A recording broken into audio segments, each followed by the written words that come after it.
اور ایسے ہی جو ہے چاشت کی نماز کے بارے میں بھی، یہ نوافل کے اندر چاشت کی نماز بھی نوافل کے اندر شامل ہے، اور یہ بھی جو ہے آدمی پڑھ سکتا ہے۔ اللہ کے رسول صلی اللہ علیہ وسلم کی حدیث ہے جو مسند احمد کے اندر موجود ہے، اور سنن ابی داؤد اور سنن ترمذی میں جو ہے وہ جید سند کے ساتھ موجود ہے کہ ان اللہ تعالی قال ابن آدم ارکع لی 4 رکعات من اول النہار اکفیک آخرہ، کہ ابن آدم جو ہے اس کو کہو کہ آپ 4 رکعت دن کے اول میں پڑھ لیں تو دن کے آخر تک وہ آپ کو کافی ہو جائیں گے۔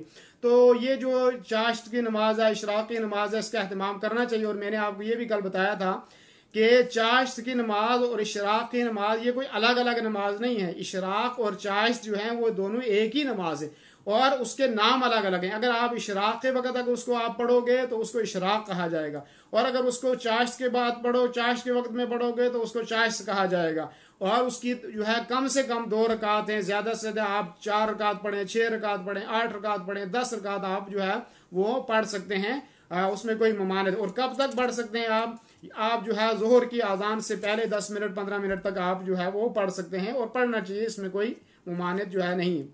دینی رہنمائی کے لیے ہمارے چینل کو سبسکرائب کر دیجئے اور گھنٹی کے نشان کو دبا دیجئے تاکہ آپ کو مزید قیمتی ویڈیوز ملتے رہیں۔